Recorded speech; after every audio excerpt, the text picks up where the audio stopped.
paano po i-compare?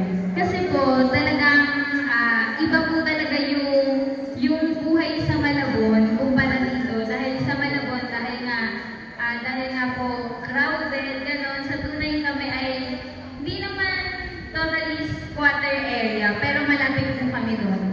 So, para sa amin siguro, yung ugali namin doon, syempre, ang nagpapakilala sa iyo ay yung mga tao na nakakasama mo.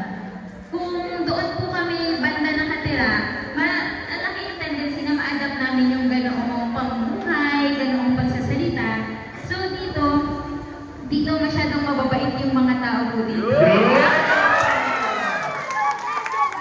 Mabait din naman sa amin, pero hindi tulad dito, di ba?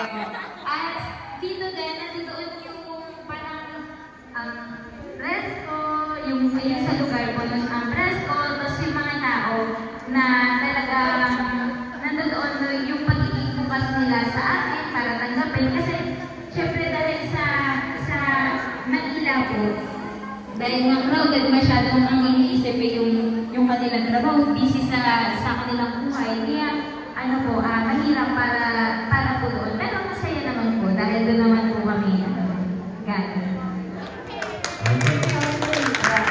Nung ako po ay nakatira sa Malabon, yung buhay ko dati, masyado po akong nakasentro sa sarili ko at sa pamilya ko. Siguro magandang tulong na rin po ng misyon yun, na nakikita ko na hindi lang dapat ang pagmamahal, hindi lang dapat ang regalo ng Diyos ay maibibigay sa mga pamilya, bagkus sa mas marami pa pong pamilya na nangangailangan ng salita ng Diyos.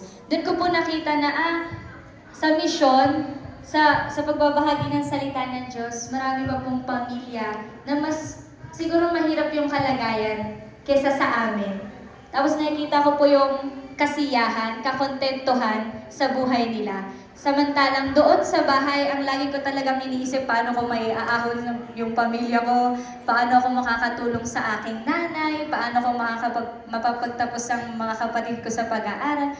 So, sa pamamagitan ng misyon, at nakita ko po yung kahalagahan ng salita ng Diyos, mas naging open po ako sa mas malawak na perspective ng Diyos para ipakita po sa amin ang kanyang pagmamahal sa pamamagitan ng iba't ibang pamilya na patuloy pong tumatanggap sa amin dito sa mission.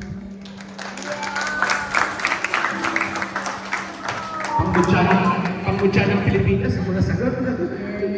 With of all saints, mababait daw po tayo, sisters. Mababait po kami. Alam niyo lahat. Okay, so